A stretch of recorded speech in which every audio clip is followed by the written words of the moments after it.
Mamlakatimizda har bir insonning imkoniyatlarini ro'yobga chiqarish uchun zarur shart-sharoitlarni yaratish ustuvor o'ringa ega. Bu borada davlat va jamoat tashkilotlari, xususan banklarning ham aholiga yaqindan yordam berishi belgilangan. Davlatimiz rahbarining topshirig'i bilan qator idora va tashkilotlar hamkorligida ishbilarmonlarga qulay biznes muhitini yaratishga ko'maklashilmoqda. Mavzuga Mikrokredit bank, Infinbank va Asaka bank tomonidan qilinayotgan chora-tadbirlar misolida nazar tashlaymiz.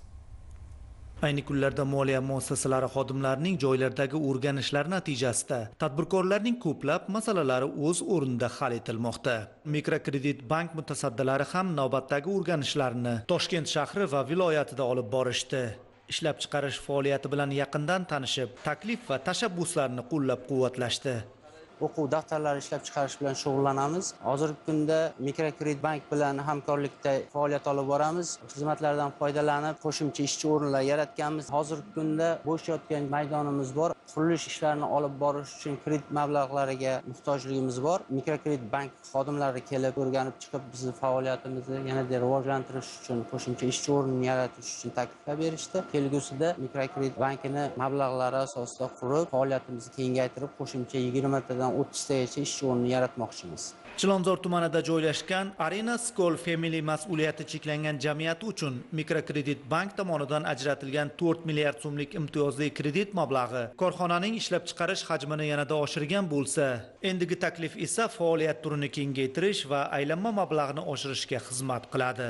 Arena School Family mas'uliyati cheklangan jamiyat anchadan beri mijozimiz hisoblanadi. Bugungi kunda tadbirkorda o'zini ishlab chiqarish obyektiga tashrif buyurganimizda, tadbirkor bilan suhbatlashganimizda faoliyatini kengaytirish, ya'ni bo'sh turgan yer maydonidan unumli foydalanish maqsadida 3 qavatli bino qurib, ishlab chiqarishni kengaytirish istagi bildirildi. Bank tomonidan imtiyozli kredit mahsulotlarini taklif qildi. Kredit ajratish bo'yicha kerakli hujjatlarni hammasini tavsiyasini berdik. Tadbirkor o'sha kredit shartlari ma'qul kelganligini, hujjatlar to'plash, bankka taqdim qilishini bildirdi. Natijada 30 ta yangi ishchi o'rin yaratishga tadbirkor bilan kelishib oldik.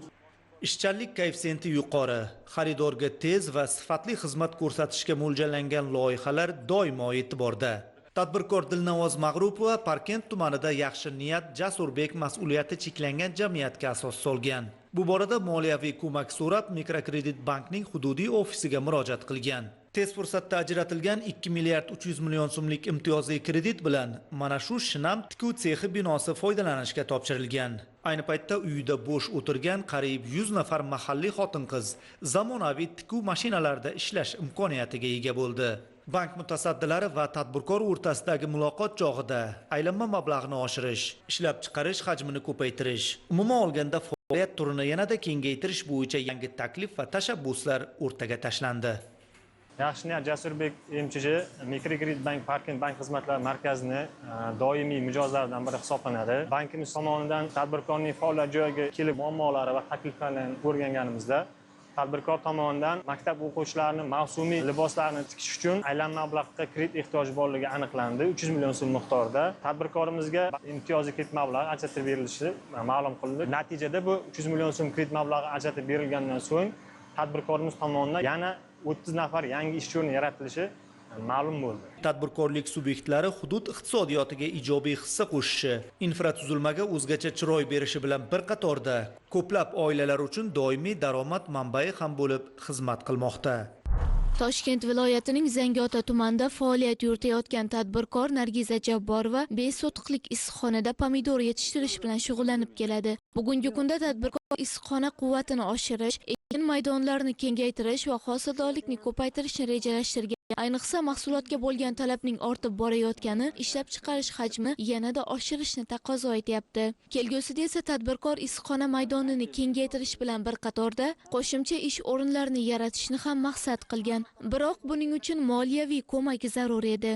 Davlatimiz rahbari tomonidan keng imkoniyatlar yaratib berildi. Infinbank xodimlari kelib tadbirkorlik faoliyatimni o'rganishdi. Men tadbirkorligimni yanada rivojlantirish uchun menga qo'shimcha mablag' kerak edi. Zarur mablag'ni ajratishadigan bo'lishdi. Mahalla bankiri va mahalla agenti birgalikda xonadoniga kelib o'rgandik. O'rganish jarayonida Jabborova Nargiza opaning uyida 5 sotix issiqxona borligi va uni kengaytirish bo'yicha kredit mablag'lari zarurligi aniqlandi. Bu bo'yicha bank xodimlari tomonidan ijobiy hal qilinib, tadbirkor talab qilingan kredit mablag'lari ajratib berildi.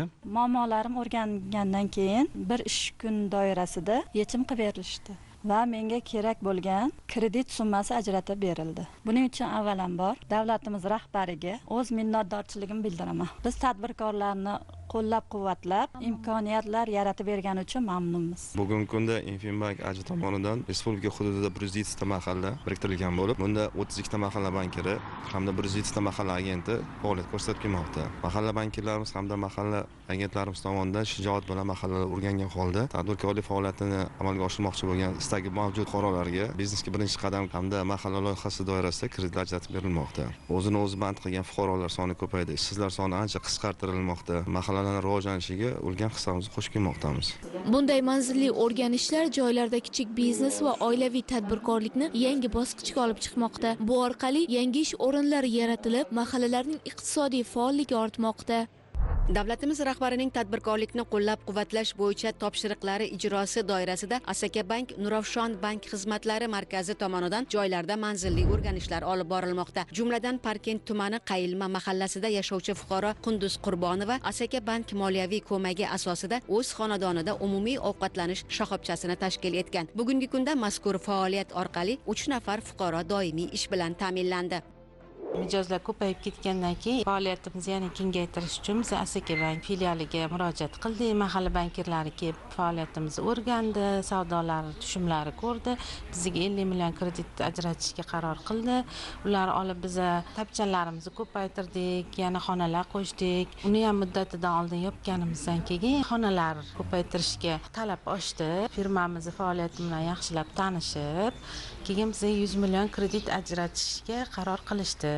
Bank mas'ullari tadbirkor faoliyati bilan yaqindan tanishib, uni kengaytirish bo'yicha takliflarini o'rgandi. Tadbirkorning Parkent asl 5 barmoqlari mas'uliyati cheklangan jamiyatini tashkil etish tashabbusi joyida qo'llab-quvvatlandi. 100 million so'mlik kredit ajratish jarayoni boshlab yuborildi. Tadbirkorimiz ancha faoliyati rivojlangan. Tadbirkorimiz bilan suhbatlashganimizda faoliyatini yanada kengaytirib, Parkent asl 5 barmoq brendi ostida faoliyatini yanada kengaytirib davom ettirishini bildirdilar. Buning natijasida shu mahallada yashovchi ishsiz fuqarolardan yana 4-5 nafarini doimiy ish bilan ta'minlashlarini aytdi. Ushbu loyihani amalga oshirish uchun barcha hisob-kitoblar aniqligi o'rganib chiqildi mahalla bankirlarimiz tomonidan. Hozir bugunning o'zida bankka hujjatlari yuborildi elektronik, skoring natijalarini oldik. Tadbirkorimizga mahalla loyihasi dasturi orqali 100 million so'm kredit mablag'i ajratib, faoliyatini yanada kengaytirish uchun ko'maklashamiz. Bank mutasaddilarining navbatdagi manzili Parkent tumani Chinorbuloq mahallasidagi tikuvchilik sexi bo'ldi. Hozirda mana 15 nafar ayol bilan ish olib bormoqdamiz. Mahallamizdagi ishsiz ayollarni va ijtimoiy reyestrda turgan ayollarni ish bilan ta'minladim. Tikish sohasidan boshqa bichuv sohamiz ham bor. 3 ta ayol ish bilan ta'minlangan. Bu yerdagi ishchilardan tashqari 20 ga yaqin ayollarimiz uyda oilaviy sharoiti to'g'ri kelmagan, yosh bolali, qariyalari bor ayollarimiz bor. Ularga yetkazib beramiz, ular tikib bizga ish topshirishadi. Bugungi kunga kelib tadbirkor kredit mablag'ini to'liq qaytarib, ishlab chiqarish faoliyatini kengaytirish ustida ish olib bormoqda. Bank mas'ullari bilan suhbat jarayonida tadbirkor o'z rejasini bildirdi. Albatta, buning uchun yana moliyaviy ko'mak zarur. Bolalar kiyimlar ishlab chiqaryapmiz. O'zimizning ichki bozorga avvalambor Prezidentimizga rahmat. Kelganingizdan biz juda ham xursand bo'ldik. Yana sizlardan kredit olib, ishchi o'rnini ko'paytirib, tikuv seximizni yanada kengroq qilish maqsadimiz bor edi. Ushbu tadbirkorimizga 2025-yilda 50 million so'm kredit mablag'i ajratib, tadbirkorlik faoliyatlarini mahallaning ichida boshlashlari uchun yordam berganmiz. Hozirda ushbu loyihani samarali faoliyat yuritayotganini o'rganishga kelganimizda tadbirkorimiz ajratilgan kreditni yopib, bolalar kiyimini tikish bilan shug'ullanib kelyapti. Tadbirkorimiz bilan yaqindan gaplashganimizda hozirda yangi yo'nalish ayollar kiyimini yangicha fasonda ishlab chiqarishni taklif qildilar. Bozor talablarini ham o'rganib chiqdik, birgalashib hisob kitobga ko'ra hozirda bularga yana 70 million so'm miqdorida mablag' kerakligi aniq bo'ldi. Hujjatlar rasmiylashtirish jarayonida tadbirkorimizga kerak bo'ladigan mablag'ni ajratib beramiz. Tadbirkorlarni qo'llab-quvvatlashga qaratilgan bunday manzilli o'rganishlar yangi ish o'rinlari yaratish, aholi bandligini ta'minlash va iqtisodiy faollikni oshirishda muhim ahamiyat kasb etmoqda.